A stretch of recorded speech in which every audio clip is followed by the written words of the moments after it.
speaking of the legends, Elton John is now planning a 150-date tour despite his poor health and his worried friends. He broke his hip or something several months ago, maybe a year ago, and he's walking with a cane. He's lost some weight. He looks good. He's on the Uber commercials. He's doing good. He admits he's in a lot of pain. So why in just a few short weeks will he embark on a 150-day tour around the globe? At age 74, the music legend just had a hip replacement following an injurious fall that forced him to reschedule his entire tour. And obviously, with COVID-19 everything, and the farewell Yellow Brick Tour will continue. The musician leaned on a walking stick as he made a member of the Order of the Companies of Honor for his musical career and campaigning work on AIDS during a ceremony at the Windsor Castle. He did that this past week. He's not Superman. I wonder how he's even going to get insurance to go do these gigs. I don't think people realize that. You have to have insurance to go do gigs because you have so many different parts of a tour that's involved. People got to get paid. Oh, yeah. So you have to have insurance that proves that you're going to be able to perform every night. Because if you cancel, people are losing money. One musician who wanted to remain anonymous, who evidently is a pretty big musician, he should be at home with his kids and his husband, not stuck in the road. I worry that he won't make it through the tour. This was Michael Jackson. Insiders say that John is faced with a shocking litany of health concerns, but he keeps touring to support his lavish lifestyle. That's hard to believe. I don't. Come on. When you break it all down and you look at listen, we all do it. You know, I'm making $50,000, and when you're making $100,000, you never talk about. I don't believe that one. So why does Elton feel like he has to do this at his age? There's only one reason: cash. Oh, that's sad. A representative for John had no comment. That's hard to believe that Elton John needs cash. I realized that Michael Jackson at one point was like, they said he was broke. Yeah, because he was buying $50,000 statues like 5 or 6 a day. I mean, in his typically blunt style, the legendary singer told UK TV host Lorraine Kelly that he's in agony most of the time with my hip. I can't move sideways, can't get in and out of cars. Okay. Despite that, he's going to face the onslaught of a schedule that starts in New Orleans in January and will take him to the U.S., Europe, Britain, and Australia. He won't finish till 2023 when he's 76 years of age. And he plays the piano, too. He's had a loss of hearing over the years. Yeah. In 2020, an emotional John had to cut short a performance in New Zealand in front of a stunned fans after he lost his voice due to pneumonia and had to be assisted off the stage. Another record executive added, I'd say Elton John is pushing his luck right now. After all, he's not as fit as Jagger. And look what happened to him. In 2019, Jagger had a heart valve replacement surgery. Oh, yeah, well, that's just Jagger's. Yeah. Look how thin he is. More recently, videos of John on tour. He is often helped onto stage when the lights are dimmed in the venue. Fans only see the singer when the lights come up, and he's already seated at his piano. Sad. This is also similar to Phil Collins, who is 70. He's been on tour with the Genesis. There are flights, the time differences. Yeah. A boy of 20, one of his friends said, a boy of 20 would find it hard to keep it up. We've talked about that. Yeah. According to the UK Sunday Times Rich List published in May, John has a net worth of $505 million, up from $20 million a year ago. What happened? The farewell Yellow Brick Tour grossed $212 million in 2019, putting him just behind Pink for concerts earnings that year. Jeez. So why in the world does he need to continue to tour to help his lavish lifestyle? So I think a few things there. One, first of all, Pink's come a long way. Yeah, she's doing okay. Well, you hang upside down, you're doing okay. Yeah, so Pink's come a long way.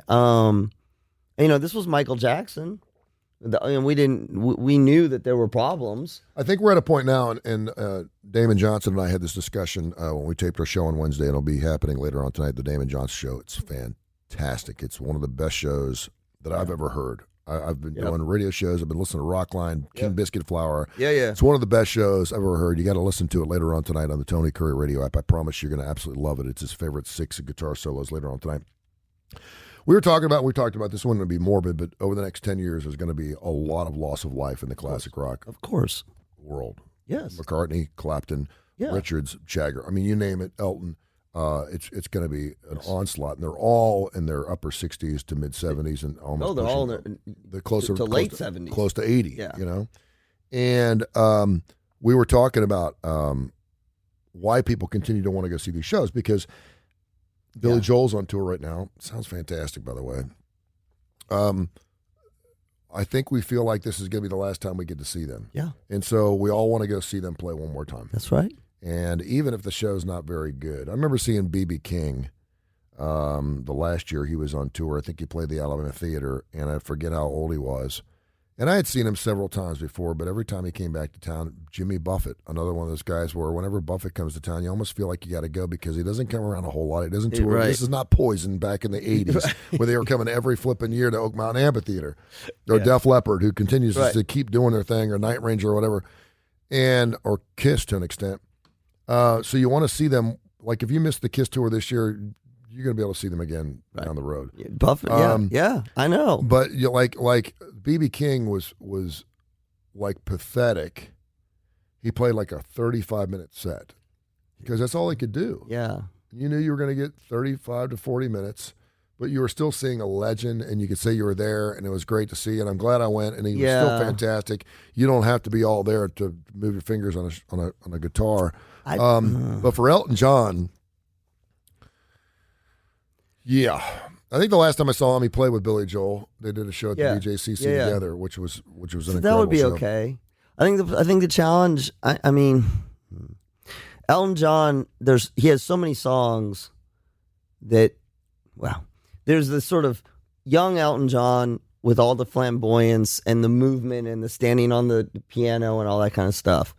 And then obviously we've seen him age and mellow appropriately, right? So there was sort of a sweet spot where he wasn't wearing as much and he wasn't dancing, but he's an amazing musician. Mm-hmm. My thing that I fear when I go see a musician in the twilight, I don't care if they're not moving that much around. It's if they don't sound good, particularly vocalists. Fair enough. Yeah, vocalists. That's what, like, if I went to an Elton John concert and again, he's the kind of vocalist, it's not auto-tuned. It's, he's an acoustic kind of, it really sucks. It really bothers me. Damon always talks about this regimen he's on in order to make sure, and the night before a concert, he doesn't do anything because he's got to have his voice right. Yes. Because you got to hit those notes. There are only a few rock and rollers that can still hit their original. Rick Emmett from Triumph, and I bring that up because I was on a site the guy still sounds just like he did in Triumph. John Hall, to an extent, Hall & Oates. There's not many of them. Phil Collins, when I watch the Genesis clips, they're singing everything an octave lower. Right. And they're just not the real up-tempo tunes. They're not hitting them anymore. And that bums me out because if you're healthy enough to be on stage, the voice goes too, right? I know. And man, I was watching, for some reason, you talked about some droopy, lousy videos. I was watching some Kenny Rogers video. It was like, and he's dead.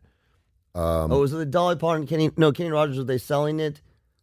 Yeah, and it was his older years where he's kind of standing on stage by himself, and he had a full band behind him. Yes, and he was singing like a medley of songs. I may have picked up a song. I wanted to see what it sounded like live. I do that a lot. So I wonder what it sounded like live because sometimes the live version is better than the original.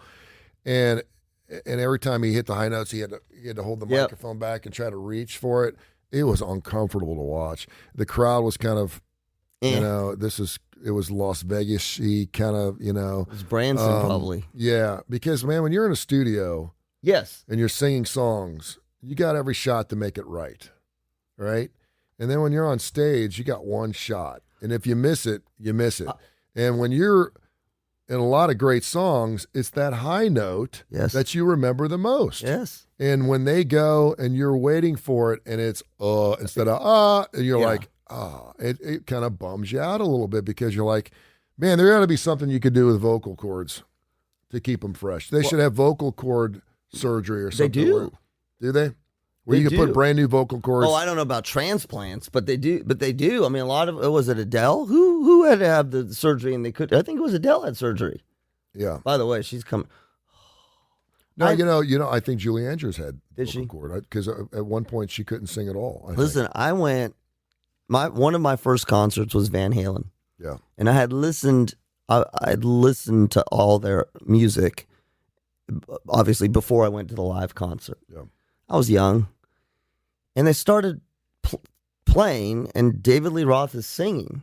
And I remember this because, and he was not a good singer in the first place. So Van Halen is a big show. Yeah. Right. And Eddie's playing the guitar, and I'm used to hearing what I'm hearing on a record or thing. And he started singing. And again, this is one of my early concerts. I was like, oh, that sounds bad. Like, I mean, I can't sing, but you know what I mean? It's like, that's bad. What is he doing? Like, I thought something was wrong. Yeah.